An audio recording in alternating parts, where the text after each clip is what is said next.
harta anak adalah harta orang tuanya. Berlaku setelah menikah juga. Kira-kira gaji istri itu tuh harus bertanggung jawab dalam rumah tangga juga apa enggak sih? Kalau jajan tuh nafkah juga. Jajan.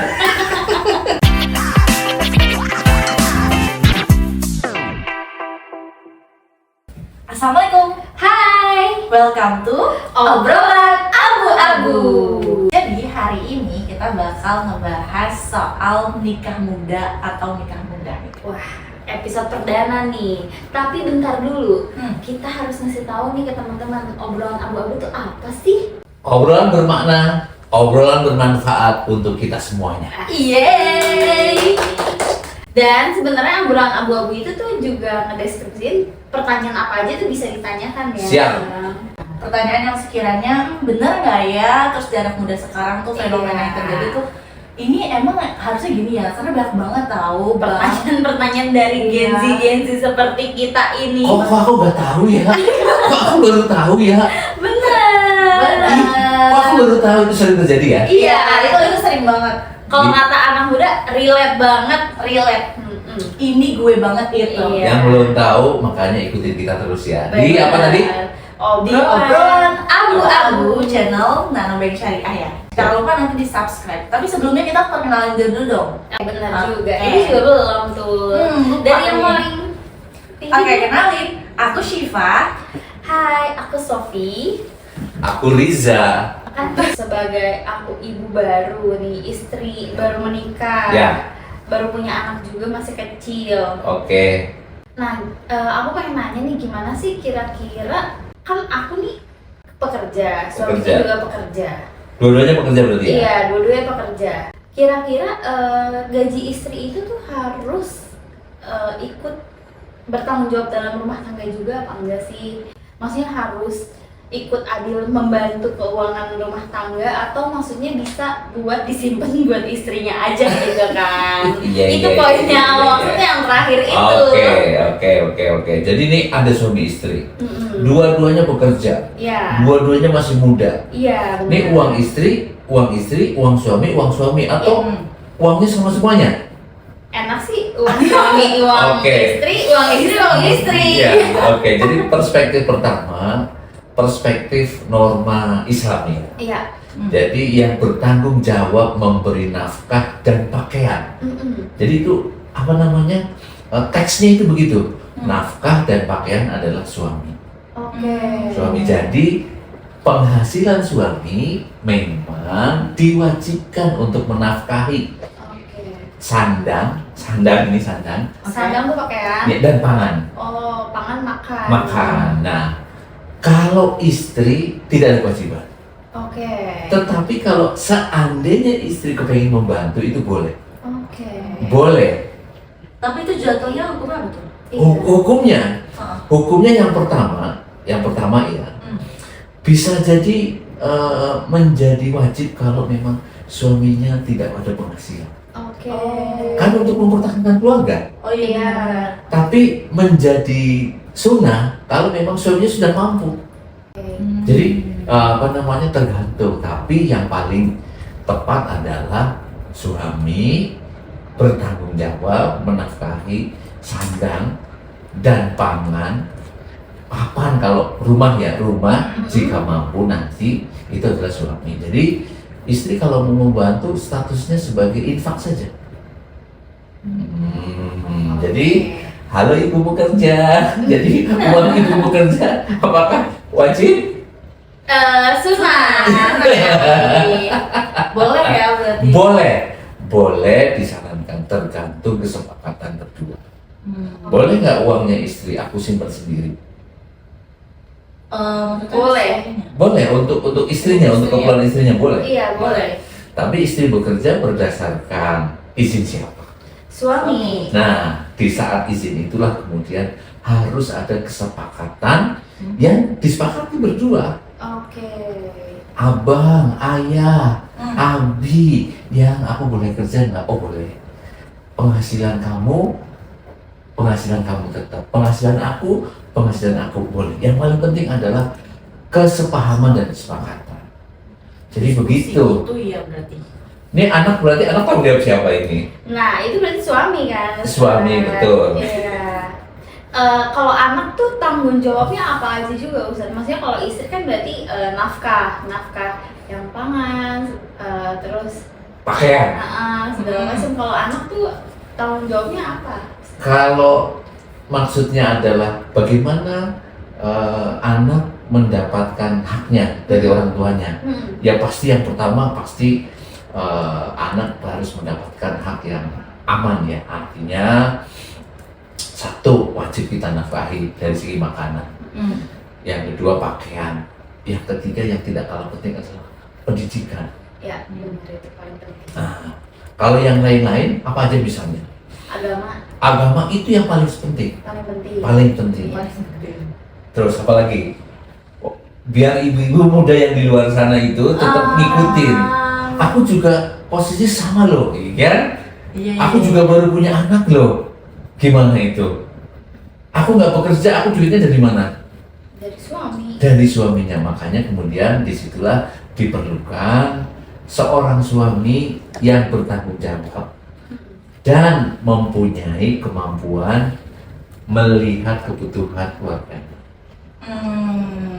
Oke, berarti yang belum nikah juga harus cari suami yang bertanggung jawab. Bertanggung jawab, harus bertanggung jawab. Kalau jajan tuh nafkah juga. Jajan. Nah, Maksudnya istri beli skincare segala macam, maksudnya jajan yang kayak Boleh gak sih? boleh ya itu ya. Seharusnya nggak sih? Maksudnya itu nafkah juga termasuk nafkah atau itu hal yang emang wajib nggak sih? wajib nggak sih dikasih gitu loh. Sekarang itu kan sering kita lihat ya. Iya. Kalau istri kamu mau Cantik. dimodalin dong sama Iya, suaminya. benar sekali. Gitu ya. Ini pandangan kita istri-istri ya. Jadi begini, oke. Apakah kebutuhan non dasar? Kalau kebutuhan dasar memang kewajiban. Tapi kalau kebutuhan tidak mendasar itu bisa jadi bukan kewajiban. Oke. Dalam sebuah riwayat itu disampaikan begini.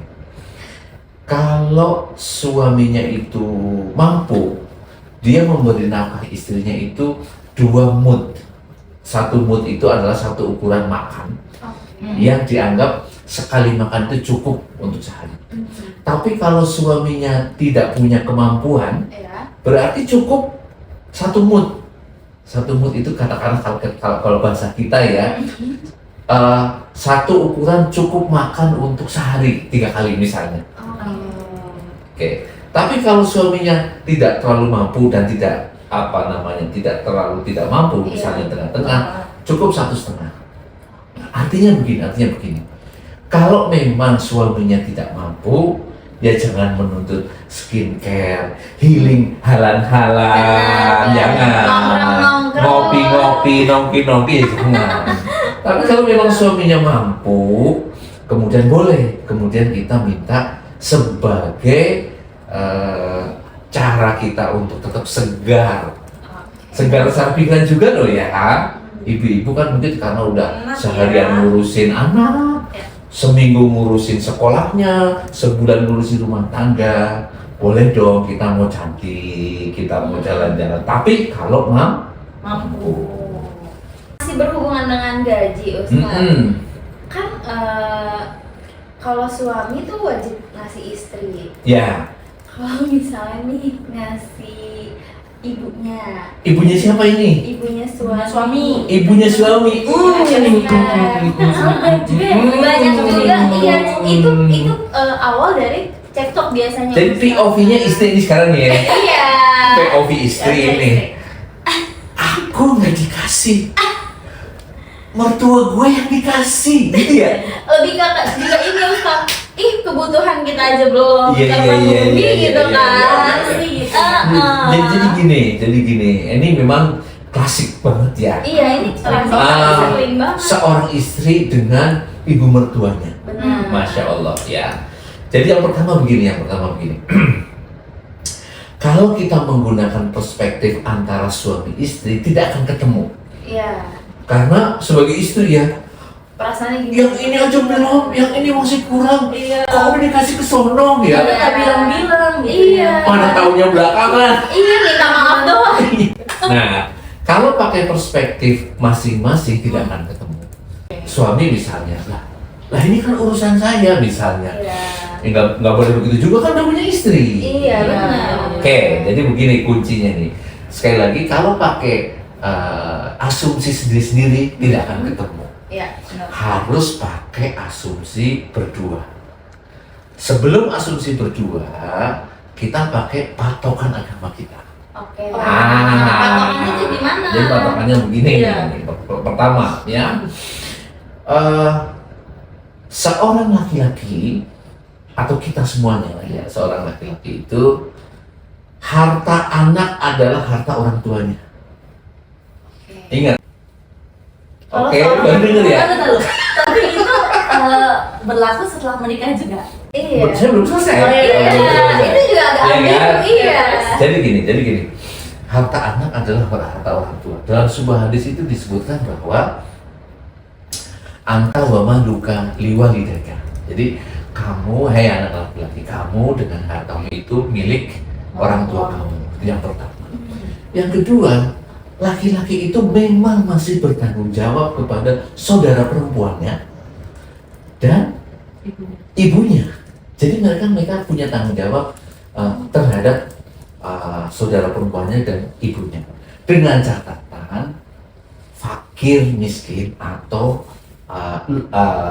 kekurangan. Ya kan? Ada syaratnya kan? Ada syaratnya. Nah, ketika dia sudah menikah, ya otomatis dia tetap masih punya tanggung jawab kepada keluarga, ibu dan saudara perempuannya, dan juga kepada keluarganya dia. Dia punya tanggung jawab. Betul sekali guys. Laki-laki itu tidak semudah itu guys. Laki-laki loh ya. Makanya kemudian perlu dipahami dari awal, seorang istri ya tahu belakangan ternyata suaminya ngasih uang ke ibunya. Itu gimana itu? Nah, yang pertama memang itu menjadi tanggung jawab dia. Tapi harusnya sesuai ukuran, sesuai kondisi kita. Ya kalau kamu sebagai istrinya ternyata makanan tidak ada misalnya, ini kekurangan, ya harusnya ini dulu diselesaikan baru untuk yang lainnya. Iya, benar. Tapi memang dia masih tanggung jawab kan? Oke. Tapi kalau misalnya dosa nggak sih itu ngomongnya ke misalnya ke ibunya gitu kayak belum bisa ngasih karena ya rumah tangga aku aja Masih belum. kekurangan Iya. misalnya. Ya. Kayak gitu tuh gimana Ustaz? Maksudnya dia dosa apa enggak si suaminya itu ngomong gitu ke ibunya? Suami ketika diminta sama ibunya, oke, diminta sama ibunya nih, ini posnya diminta nih ya, bukan ngasih. Bukan. Diminta kan, oke, kalau diminta itu nanti dilihat, dipikirkan oleh sang suami harus sangat bijak. Makanya suami itu, laki-laki itu ataupun istri ya, suami istri makanya perlu ilmu pengetahuan yang cukup tentang agama. Disitulah kemudian dia akan bijak. Bolehkah kita menolak perintah orang tua? Prinsipnya Nggak boleh. prinsip menolak perintah orang tua nggak boleh. Bahkan kita membentak saja tidak boleh. Oke. Kecuali perintah yang mendorong kita untuk berbuat maksiat. Ya, sekarang orang tua minta. Saya orang tua minta nih. Apakah dengan saya menolak kemudian saya sebagai laki-laki sebagai suami ibu saya minta, saya menolak, apakah saya berdosa? Nah, berdosa tidak berdosa itu nanti tergantung permintaannya, jenisnya dan kondisinya. Orang ibunya udah mau meninggal ini, udah sakit parah ini, dia harus fakir miskin, nggak mampu, ya pastinya nggak bisa kita tolak. Tapi kalau keluarga kita masih mampu, terus mintanya sesuatu yang di luar ukuran kita, ya kita boleh menolaknya. Nah, sebetulnya ukuran itu ada di suami istri. Makanya perlu komunikasi. Kan jadi salah paham ntar. Komunikasi, Iya, diskusi. iya. Komunikasi adalah hal yang paling Iya. penting. Obrolin di meja gitu. Iya, iya. Oke, berarti mungkin sekarang kita lanjut ke sebelah saya yang masih single ini ya.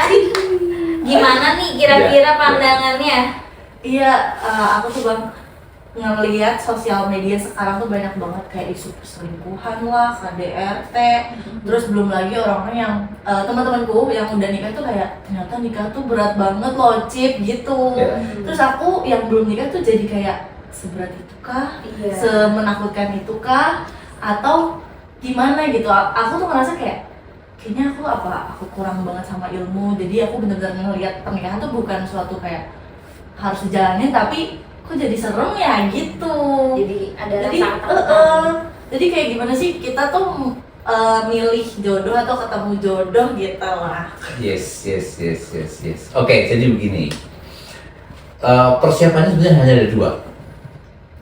Hanya ada dua. Apa tuh? Satu, persiapkan calon kita itu halal dinikahi. Oh. Karena ada calon yang tidak boleh kita nikahi. Calon gimana tuh Ustaz? Ada. Misalnya tidak boleh. Oke, nanti saya jelaskan ya. Yang kedua, siapkan ilmunya memang. Memang harus siapkan ilmunya. Oke, jadi siapkan calon yang halal dinikahi. Siapkan ilmu agama untuk memastikan bahtera rumah tangga ini jalan dengan baik. Jadi syaratnya ada dua. Oke. Satu lagi tambah Ustaz. Oh, satu lagi. Ada calonnya. Ya ini yang pertama ini. Itu paling penting. Itu yang paling penting. Jadi pertama begini, buat teman-teman yang sekarang sedang mencari jodoh, yang paling penting adalah pastikan calonnya itu halal dinikahi. Oke. Karena ada memang calon istri yang haram dinikahi. Kayak gimana? Itu Jadi contohnya contohnya begini, gimana? ya, saya sebagai laki-laki haram menikahi 14 status wanita. Gimana tuh? Ya, tujuh karena 7 diantaranya itu karena persaudaraan. Oh. Iya kan? Saya tidak boleh menikahi ibu dan sampai ke atas. Saya tidak boleh menikahi saudara perempuan dan sampai ke bawah. Kira-kira begitu. Saya Ya. persusuan Nah. juga ya Ustaz? 2 orang kita tidak boleh menikahi ibu yang menyusui kita.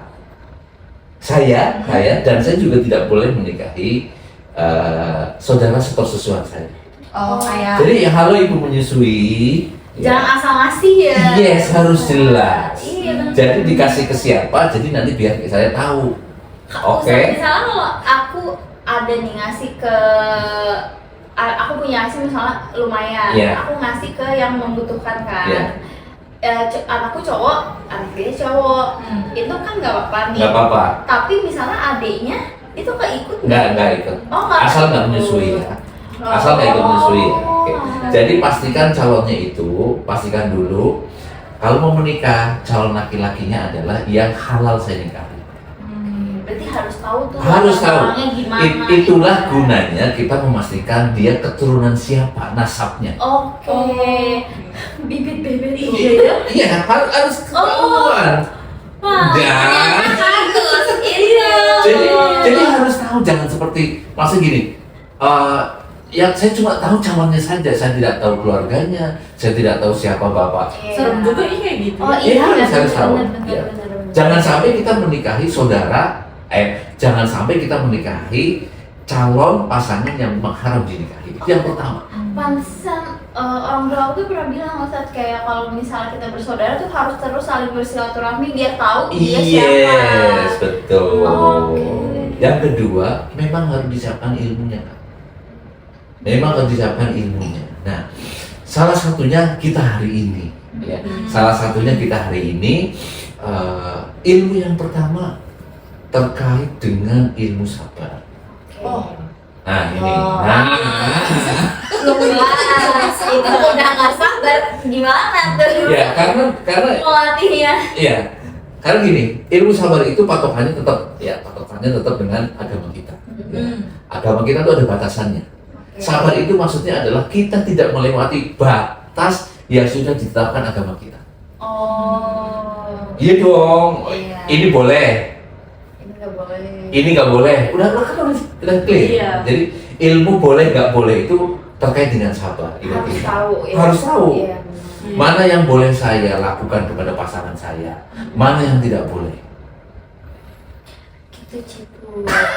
Jadi harus tahu sebagai istri mana yang boleh dilakukan, mana yang nggak boleh. Sebagai Iya. suami juga gitu. Iya betul Dan sekali. kewajibannya gitu ya. Nah, Iya. ilmu sabar ini turunannya adalah nanti di hak dan kewajiban. Oh. Oke. Kalau Oke. ilmu sabarnya nggak tuntas, Mm-mm. ini hak gue minta ke lo. Cekcok mulu ya. Aduh, resep. Aduh, itu sering banget terjadi. Sering terjadi di ibu kota.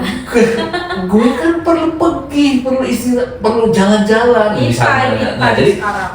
ilmu sabar itu memastikan si kedua calon pengantin ini Iya. tahu batasan mana yang boleh, mana yang tidak boleh.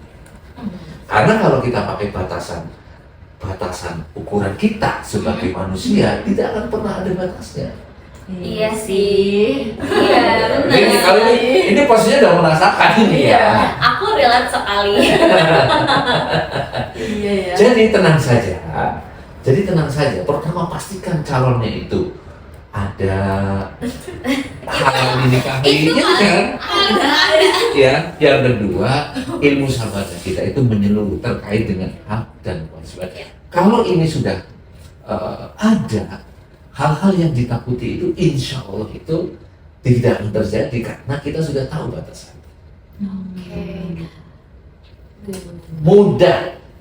Kuncinya adalah ya dua-duanya sebenarnya kuncinya adalah belajar. Sabar dalam Iya. emosi juga. Iya kan harus sabar. Iya. Itu paling Gimana kalau penting. punya anak yang marah-marah mulu, kesian anaknya trauma. Iya, iya. Saya sebagai pelaku pernikahan yang sudah old, iya, Iya, sudah hampir bertahun-tahun. setengah maksudnya seperempat abad saya menjalani pernikahan. Kuncinya hanya itu, pokoknya sabar.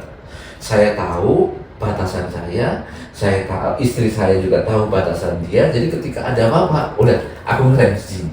Udah tahu Udah mana tahu yang harus batasan. direm. Iya Ya, betul. benar-benar. Ini kalau saya jatin ini omongan ini Oh. perang dunia kedua ini. Benar. Oh. Ya, jadi ada batasan sabar itu mulai dari gestur. Hah? Coba, Mimik muka ya. coba baru pulang kerja misalnya. Lagi capek-capek. Ya coba pulang kerja. Kan itu kan kita sabar. Beda ya. Beda. Iya. Mulai sabar intonasi. Sabar intonasi. Aduh, itu sering banget terjadi lagi intonasi. Padahal gara-gara intonasi yang nah, Iya. beda sekali tuh. Bener Masih banget. marah-marah gitu. Iya, aku nggak marah, maksud saya itu aku manggil kamu biar Cuma agak kedengeran. Iya. Kenapa pakai? Kenapa harus Kenapa teriak-teriak? harus Nah, ya kan? Mulai dari gestur, intonasi, pilihan kata. Oke. Nah, Ya cuma kan kadang-kadang kita lupa gitu, Mas. nah, gimana caranya nggak lupa? Gimana caranya nggak lupa? Iya, gimana tuh? Gimana caranya nggak lupa? Untuk yang belum menikah, lakukan itu sebelum menikah. Apa tuh? Oh. Melatih sabar. Oh. Kurang-kurangin berarti ngeluh. Iya. Iya. Untuk yang sudah menikah berarti terus berkomunikasi. Karena sabar itu dua arah. Ingat, sabar itu dua arah. Dalam rumah tangga ya, itu sabar dua arah. Gak bisa kita mengharapkan dia lebih ngerti duluan. Oh. Halo, halo, gak bisa. Itu malah sering banget terjadi, maksudnya kayak aku mengharapkan suamiku lebih sabar, tapi suamiku mengharapkan aku lebih sabar dan pengertian. Jadi maksudnya sama-sama berharap. Harus dua arah. Makanya itu dengan komunikasi. Kalau kita tidak bisa mengungkapkan dengan sangat jelas, aku rasanya begini, aku kepengen kamu begini. Aduh, Satunya oke. Jadi Iya. nggak boleh pakai WA dong, nggak boleh pakai emoticon. Itu tambah. Ngobrol. pakai stiker. Tambah kayak ngeledek banget gitu ya. Yes. Kuncinya adalah Sabar, juga sabar. Tapi aku pengen tahu nih, selain sabar nih sekiranya yang ideal tuh milih calon pasangan tuh kayak gimana? kalau dia pengen menemukan prince apa nih? Nah ini Sultan Hamengkubuwono. kunci yang pertama. Kunci yang pertama ya. Jangan pernah mencari malaikat di antara manusia. Jangan pernah. Jangan pernah. Artinya begini. Jangan pernah nyari yang paling sempurna di Iya. antara manusia, nggak mungkin. Benar. Ya, pasti ada sisi kelemahan dan sisi kelebihan. Oh. Itu yang pertama. Kalau kita sudah bisa menerima itu, artinya menikah itu adalah saya menerima kamu dengan segala kurang lebihnya, seperti juga saya. Sekarang kita tinggal bersabar atas semua kekurangan dan bersyukur atas semua kelebihan. Calon kita lebihnya misalnya dia giat bekerja, mungkin kurangnya penampilannya misalnya. Kalau lebihnya ganteng. Nah, maksudnya kan itu, jadi semua ada kelebihannya kita syukuri dengan kita optimalkan, kekurangannya kita bersabar itu sebagai cobaan ujian kita, itu ujian kesabaran. Oke. Kalau kekurangannya itu harus diubah apa enggak, Ustaz? Nggak, kita mau bagaimana? Misalnya kan kekurangannya emosional gitu. Ya, oke. Itu berarti gimana tuh, Ustaz? Nah, kalau ada kekurangan yang terkaitannya dengan tabiat, ya tabiat. Oh, itu tabiat ya? Ya kan itu kan tabiat. Nah, jadi cukup waktukah kita untuk mengubah tabiat dia? Cukup ilmukah kita?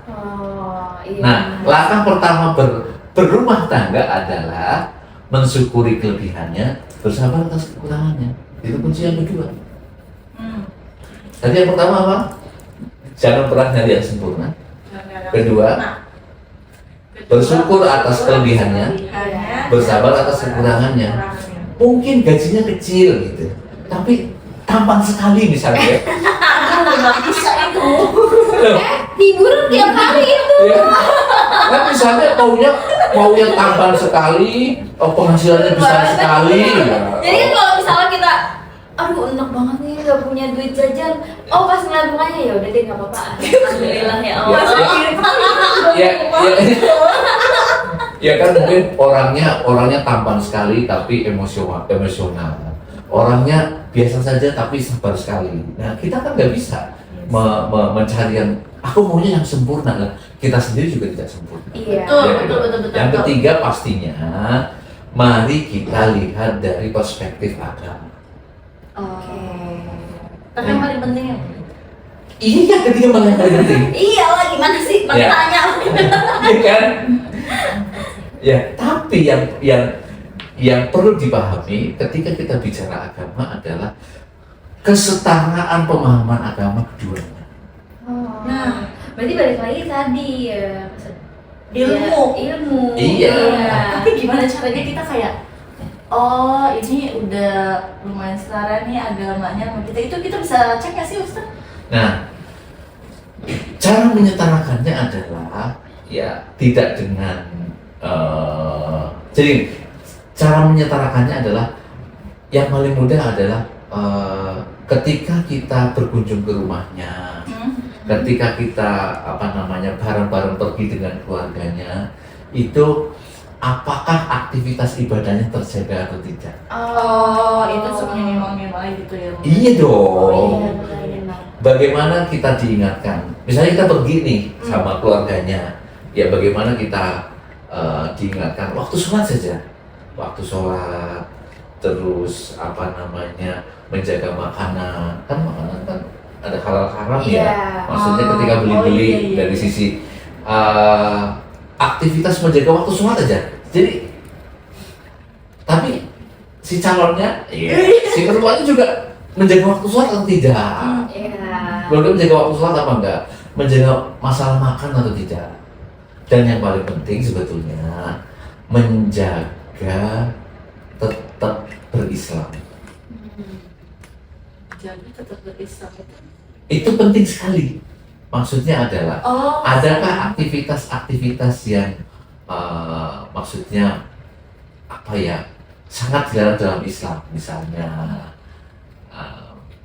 yang paling berat Yang paling berat itu yang meninggalkan agama, misalnya arah ke sana, itu sangat penting sekali. Benar-benar. Oke. halo calon Begitu, calon ibu begitu, rumah tangga. iya, yang masih single jadi sudah terbayang ya. harus Banyak bener-bener jeli. dicari dicari tahu tuh dia latar belakangnya Iya. gimana. Dari keluarganya, dirinya sendiri. Harus tahu, ya Harus betul tahu, sekali. iya. Siapa tahu Kebiasaannya, ternyata gitu. saudara dekat, saudara yang haram dinikahi. Siapa tahu ternyata saudara sepersusuan, Oh. iya kan?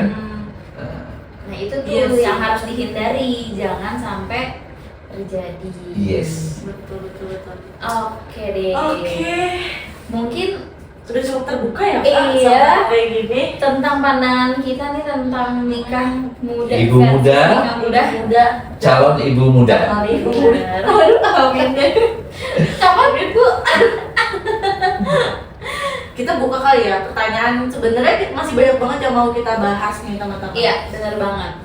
Soal pernikahan, soal Keresahan apapun lah, mau Mm. di luar pernikahan, mau diri sendiri, Iya. tentang kerjaan apapun ya. Iya, karena seru banget ini Iya, bahasannya. bahasan kita tuh benar-benar ngalor ngidul. Yang abu-abu banget gitu Iya. ya Kak ya. Jadi kalau misalnya teman-teman mau nanya itu juga boleh komen di comment section di bawah. Iya, benar. Dan kali ini kayaknya kita udahin dulu aja. Tapi jangan lupa. Iya, kita nggak berakhir di sini. Kalian harus nonton di episode kedua karena akan lebih gong pertanyaannya. Gitu.